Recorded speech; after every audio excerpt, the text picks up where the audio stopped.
each color is so beautiful in its own right.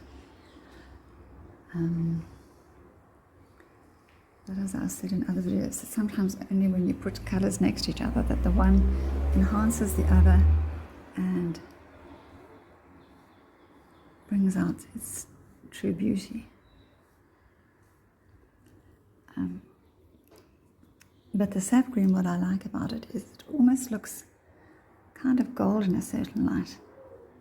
And so I think I could use it in place of gold in some of my paintings. It really has a glisten to it. I don't know if the light is catching it, but I can see it up there, especially where it, like there, where it spreads out into the white, where the white goes in between the threads of the canvas, and then the sap green just catches the top threads. It looks almost gold there. So that's quite pretty.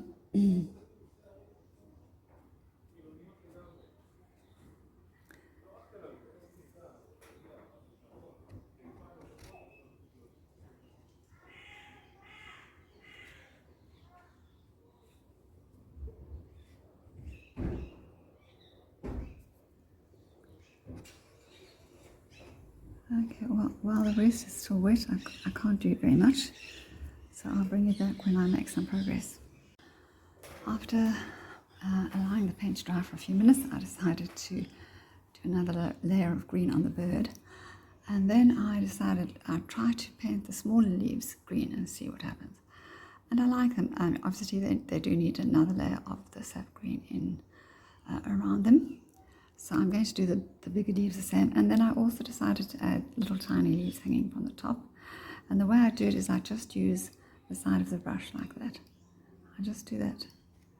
And so these will be at an angle. Okay, that one didn't come up. What is going on here?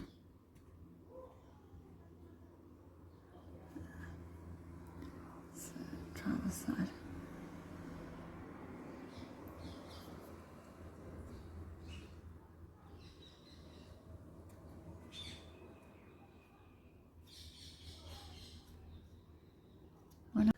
After a few more layers, this is the progress I've made, and I've realized a couple of things. I've realized I don't want the sap green in this painting. I'd rather just have the two colors as I had with red and white and blue and white. And so I'm going to remove the sap green if it's dry and if I can remove it. Seems like it.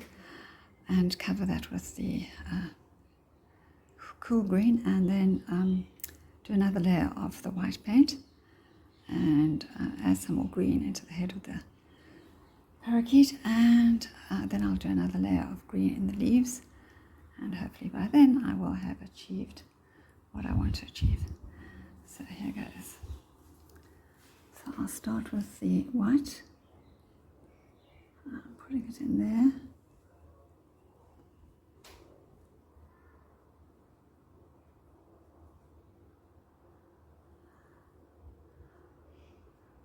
And yeah, I was saying in the earlier section of the video that I don't use photographs. Well, no, that's not true. I do use photographs if I take them myself. And sometimes I'll just take a photograph and then use part of it and then add something from another photograph that I've taken.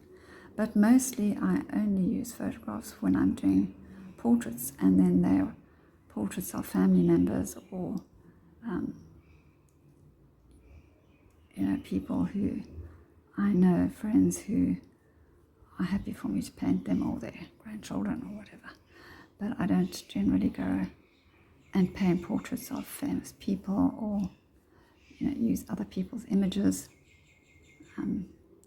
There's always some risk of copyright there, so I have enough family members whose photographs I can practice on, and who are beautiful enough.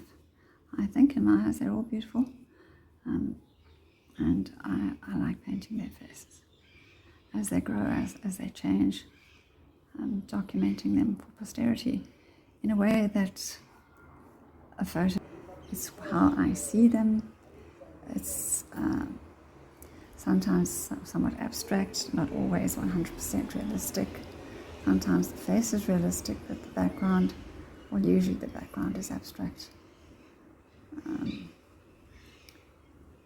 And that's how I like to paint. But I mean, I don't have to take a photo of a lion in order to paint a lion. I can just look up the anatomy of a lion, and you know generally what lions look like. You can look at some pictures of lions, but to try and paint every line of that lion the way he appears in the photograph, you're going to just wear yourself out. My vision just doesn't allow that, so that's when I just use my imagination.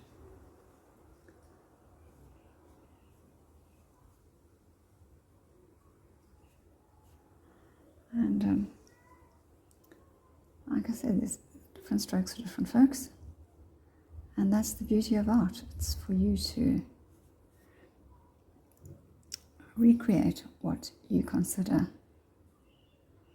beautiful, what you consider worth looking at, and to share it and make it available for other people to enjoy. Because not everyone wants to pick up a paintbrush. Not everyone has the interest. But for those who do, some don't have the time, and some just don't think that they can. Well, I started painting, well, I'd say about 15, 16 years ago.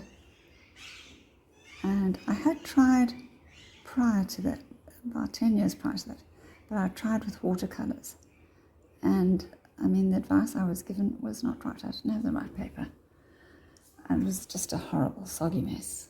And so because watercolor didn't work for me, I just didn't try again for a long time. And I thought, oils, well, I'll never be able to do that.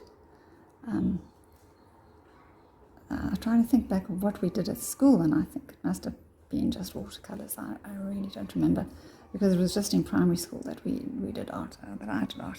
Bought a book on art and how to get started, what to buy. And so I bought the basics for art, for painting with oil. And that's how I got started. And I followed the instructions religiously.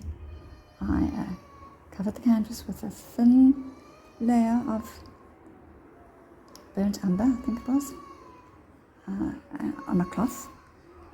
Watered down version of burnt umber, well, a thinned out version with 2% oil, and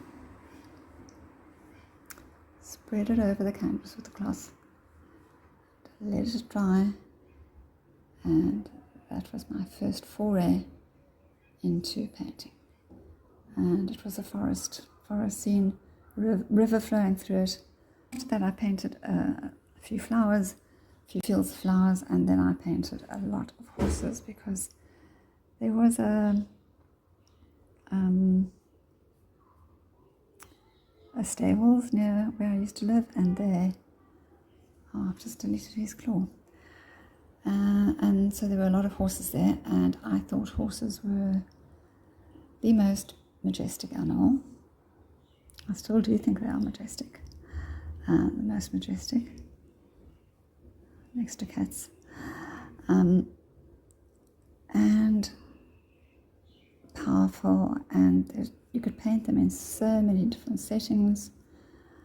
You could just paint the head, or you could paint the whole body, you could paint them galloping, you could paint them lying in a field, you could paint them climbing a mountain, you could paint them galloping along the seashore. So the background could vary, or you could just paint them in the abstract. So you could paint them in realistic colors, or paint them in abstract colors, as well as paint the background abstract. So yeah, possibilities. And so I could paint horses in this style, one doesn't have to be limited in terms of the style or whether it's realistic or whether it's abstract or whether it's realistic colors or abstract colors. I think what's unique about this is that it's a mixture of realistic and abstract, in that the subject matter is realistic. It is a real thing, a real creation, a real being. But the trees are real, the leaves are real, but the setting is abstract in this center portion, and you're not going to really find a parakeet in a white background. You usually have a bluish background in the sky or the forest, a greenish background. And the leaves will not have white outlines like they're going to have now. But that's okay, because they're such beautiful objects. They really can be beautiful, no matter what color you make them.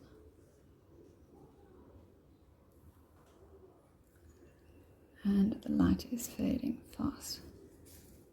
Now, I could put the light on, but it's not going to be over the painting.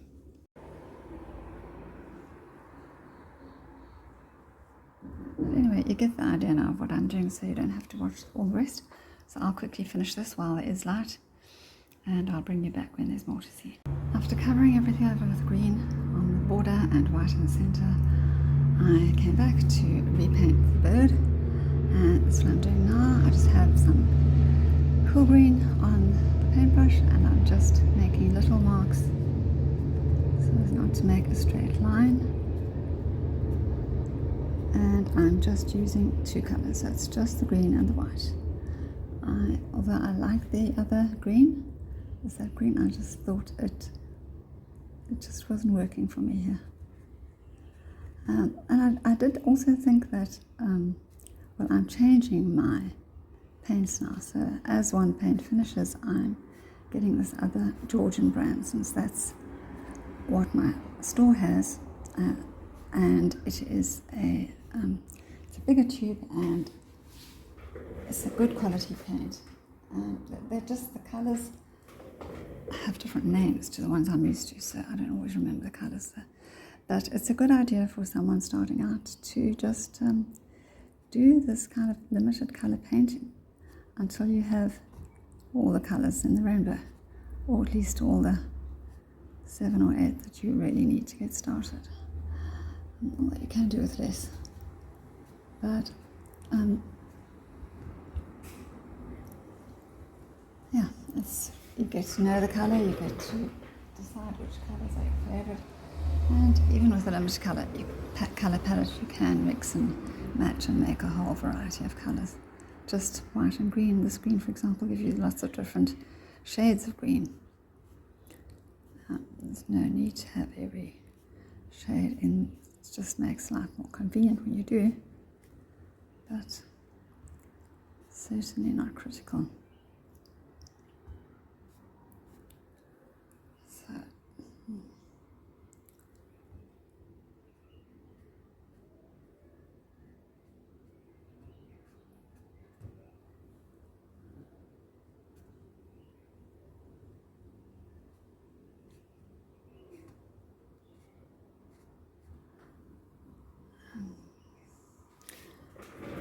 now I'm going to, I didn't like those little leaves. I'm going to put in, sort of in between these leaves, I'll put in a slightly bigger leaf, which wasn't meant to come out so splotchy. But that's what happens when I don't wipe it off. So I'm going to have to carry on, and then I'll come back when I have more to show.